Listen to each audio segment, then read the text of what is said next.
रामनगर के गांव में शिवम और पार्वती कहकर एक गरीब जोड़ा रहते थे। उनको टिंकू रीतू कहकर दो बच्चे थे। शिवम एक बड़ा बावर्ची था। शादियों में और फंक्शंस में उनका आदमियों को लगाकर खाना बनाता था। उनका बनाया खाना बहुत स्वादिष्ट रहता है कहकर सब लोग उनका बहुत तारीफ करते थे।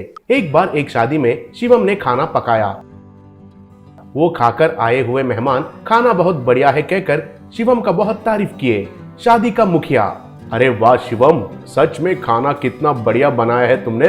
मेरी बेटी के शादी में आए सब लोगों को तुम्हारा खाना बहुत अच्छा लगा। आने वाले महीने में मेरा बेटा का शादी है और तुमको ही खाना बनाना चाहिए। ये लो एडवांस कहकर पैसे दिया।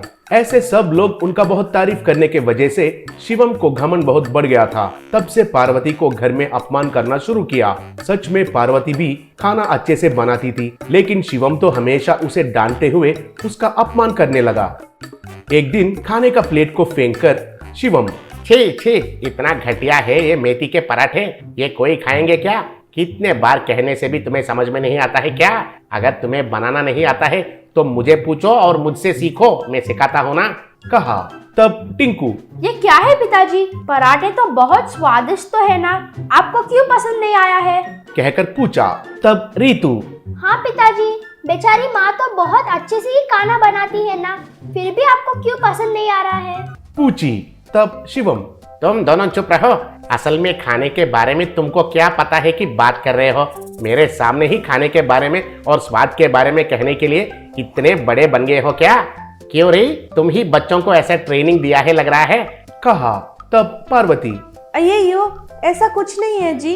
पता नहीं आप क्यों आजकल मेरे बनाए खाने पर कुछ ज्यादा ही आलोचना कर रहे हैं। आप बड़े बावर्ची हो सकते हो, लेकिन मैं तो इतना घटिया खाना तो नहीं बनाती हूँ, वो मेरा मानना है, बोली। तब शिवम को बहुत गुस्सा आया और उसे एक लाफा मार के, मुंह बंद करो रे, छी छी, इस घर में खाने से बेहतर तो मरना है, कहकर गुस्सा होकर चला गया।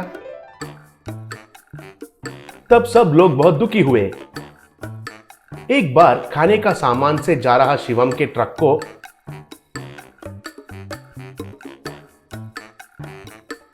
एक लॉरी ने टकरा कर चला गया। तब ट्रक उल्टा होकर उसके अंदर शिवम को और बाकी के लोगों को बहुत चोट पहुंचे। शिवम का कमर टूटकर बिस्तर पकड़ लिया। तब डॉक्टर ने जांच करके, देखिए, इनको सही सलामत बनने के लिए कम से कम 6 महीने तो लगेंगे। बहुत महंगे दवाइयां इस्तेमाल करना है, ये दवाइयां वक्त पर डाल दीजिए, कहकर एक नुस्खा देकर चला गया। तब टिंकू दवाई दुकान में गया और उसे वो नुस्खा दिया। वो नुस्खा को देखकर, बेटा, ये दवाई के लिए 2000 होते हैं, तुमने जो दिया वो पैसे काफी नहीं होंगे, दवाई तो लेके जाओ और घर में पूछकर पैसे देना। इस नुस्खा के अनुसार महीने के लिए कम से कम 50,000 रुपए खर्चे होंगे, जाकर घर में बताओ, कहकर दवाई दिया। टिंकू घर वापस आकर दवाई देकर शॉप वाले ने जो कहा वो उनका माँ से कहा। ये सुनकर शिवम, क्या महीने के लिए 50,000 होते हैं? अब कैसे है भगवान, अब मुझे क्या करना है? घर में तो इतने पैसे नहीं है, कहकर दुखी हो रहा था। तब पार्वती, मैंने थोड़ा पैसा बचा कर रखा था, लेकिन वो पैसे एक हफ्ते की दवाई के लिए काफी होंगे। आपको कोई आपत्ति नहीं है तो मैंने पैसे कमाने का रास्ता एक सोचा है, कृपया करके मना मत कीजिए, बोली। तब शुभम, ठीक है, कहा। तब पार्वती एक गाड़ी के ऊपर मेथी पराठा करना शुरू किया। उनका गाड़ी पर बनाया गर्मा गर्म पराठे आने वालों को देने लगी। उधर ही टिंकू और रीतू माँ को मदद करने लगे। वे पराठे खाए लोगों को उनका स्वाद बहुत पसंद आने लगा। एक आदमी, माँ जी, मेथी पराठे बहुत स्वादिष्ट है। बचपन में मेरी माँ जो बनाती थी उसका याद आया।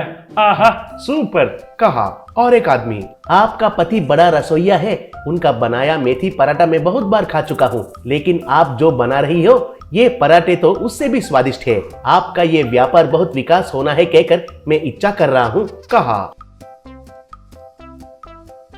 ऐसे वो हर रोज मेथी पराठे करके बेचना शुरू किया।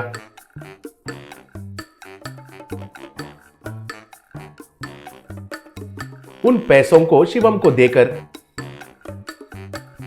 उसे धीरे धीरे से चलाना शुरू किया। एक दिन एक महंगा वाला कार आकर पार्वती के गाड़ी के आगे रुकी। उसमें से एक धनवान नीचे उतरा, उधर पार्वती का बनाया पराठा खाया। तब वो आदमी पार्वती से, देखिए मेरा नाम कपाड़िया है, आपके बारे में बहुत लोगों से सुना, इसलिए एक बार स्वाद करने के लिए इधर आया। स्वाद तो बहुत बढ़िया है। अगले हफ्ते मेरा बेटा का शादी है। शादी में 1000 लोगों के लिए खाना बनाना है। वो खाना आपको ही बनाना है।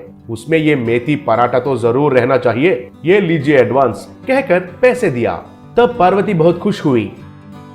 ऐसे पार्वती शिवम के आदमियों के साथ मिलकर उस शादी में खाना बनाई।